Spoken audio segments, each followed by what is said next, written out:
Hello everybody, welcome back to Cure for the Common Game. Today in 735, we're going to talk about Alrund, the god of the cosmos. Now for 5 mana we get a 1-1. There's also another side to this commander, a bird, which for the purpose of this deck, I ignored. Just going to be honest.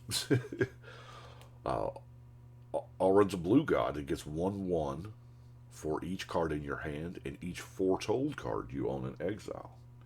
At the beginning of your end step, choose a card type, reveal the top 2 cards of your library, put all cards of the chosen type into your hand and the rest on the bottom of your library in any order.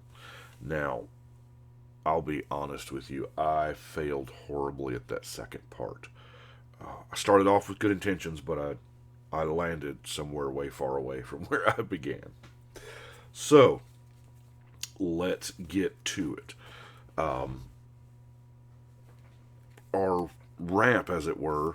Now, my first thought was, Soul Ring, but my first thought was, well, I know I'm putting a Soul Ring in, and I'm probably going to put some other things, a Thought Vessel in to keep a no max hand size. But my first thought was artifacts, right? Do all the artifacts. I have Wayfarer's Bauble, Sky Diamond, Silver Mirror. Midnight Clock is not bad.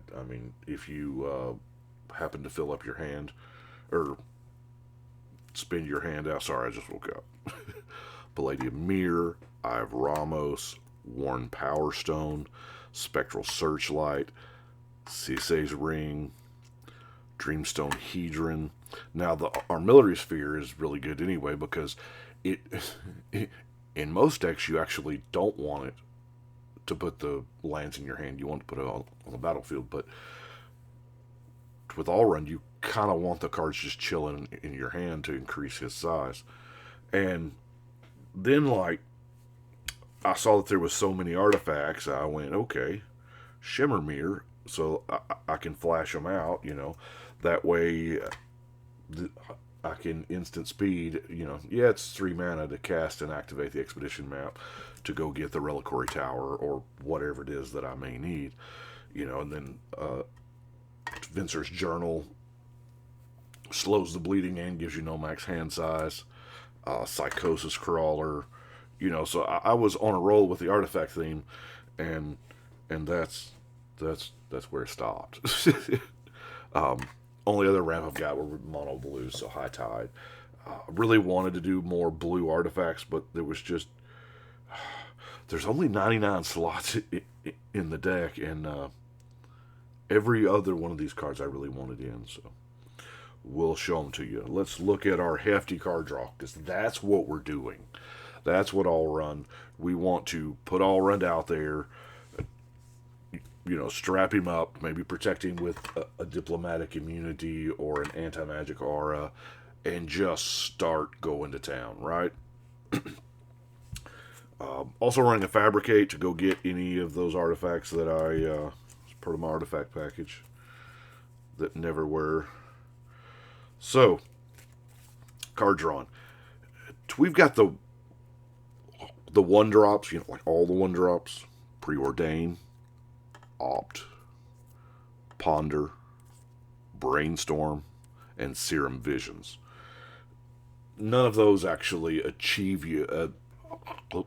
So those are just digging for a card, right? But, things like Treasure Cruise, it's a beautiful card. I've never paid 8 for it. Teferi's Ageless Insight. This is a nice enchantment. If you draw 1 card, except for the first one, you draw 2. So that makes things like Mind Spring really, really good. Thought Reflection's not a bad card, especially in tandem with the Teferi. Ooh, nice. Opportunity. Yeah, I know it's just a big old mana to draw 4 cards, but it's big old mana to draw 4 cards. And your commander gets +4/+4. So, Windfall, in case somebody's got a better card draw system than you do, and you play out your hand. A Frantic Search, of course, just filters. Vision Schemes can make friends at the table drawing cards. Factor Fiction. Now, Alrund's got two parts, the cards in hand and the Foretell cards. But the only problem is this is a single color deck. They did print a whole lot of Foretell cards for the set for call time, but there's not that many in just mono blue. I did want to put the Carfell Harbinger in there to use. I don't. Looking back, I may, I have 5 more slots here. Augury Raven, Behold the Multiverse, Raven Form, Saw It Coming, and Depart the Realm. In retrospect, what I may do is, when it's time for the refit, anytime I refit any of these decks, I actually go back and watch the video. It's like the only time I watch these. And I look at the comments that y'all write and stuff and see where I need to retool it. So, mental note to future Brian. These 6 Foretell slots, if they don't come out with any more mono blue Foretell cards, which I don't know, I may swap them out for various artifacts. So, let's look at some creatures here, right? Gadwick still, he's a body, and whenever you cast a blue spell, you get to tap a non-land permanent, so we get to tap down blockers to make room for Alrund. Archetype of Imagination says Alrund's not getting blocked, ever, because nobody else is going to have flying. Well, reach. Body of Evidence, since we're already banking on having a large hand size.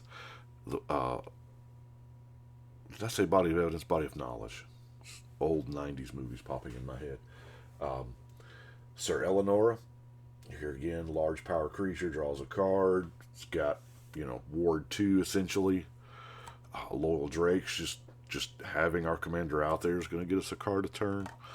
Now, the Nadir Kraken. This is nice. Whenever you draw a card, you can pay the 1. We're going to be paying the 1 quite a bit, and since we do have, a significant amount of artifact mana, it stands to reason that we would be able to make a whole bunch of tentacle tokens. Sea Dasher Octopus is just to, mutate onto the commander. Eon Chronicler. Sphinx of the Magosi. Now, 3 mana colon draw a card. They could have stopped it there and I would have played it. But draw a card and getting a counter. In the right deck, at the right situation, this is a threat. But what I really want to talk about is Sphinx of the Second Sun. Now, 8 mana 6/6 flyer is a bunch. But it does something we've never gotten before. At the beginning of your post-combat main phase, you get an additional beginning phase after this phase. And the beginning phase is untap, upkeep, draw. So, your turn order is going to go untap, upkeep, draw, combat, or main, combat, main, untap, upkeep, draw. And then end phase. So, all that's going to do, what that does for us is, yes, it nets us another card draw, another draw phase. It also nets us an untap step, so we can kind of pseudo have vigilance. That would be really good in decks that have to tap a lot to do their abilities. So I don't know. I think this is my first time putting the Sphinx in a deck, so we'll see how it works. I may be just head over heels for this card. But we have some card draw. Now, I really, really lean forward to those do something and draw a card. So, the Sublime Epiphany, Dismiss, Exclude, Arcane Denial. That was about it. I do like Draining Welk.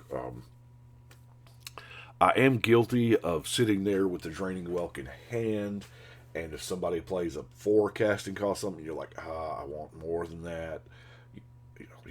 Living the dream, you want somebody to drop that 10 drop, right? But Doesn't always happen.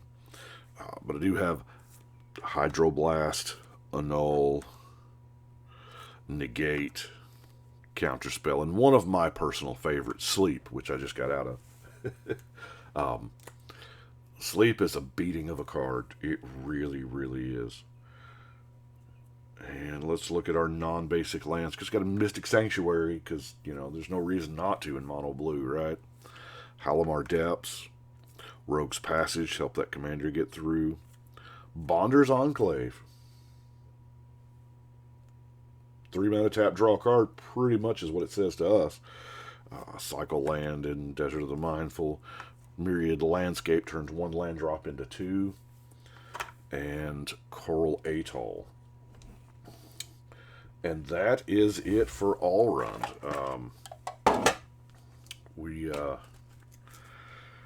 There's many basic lands. I don't show the basic lands because it's probably the most boring part.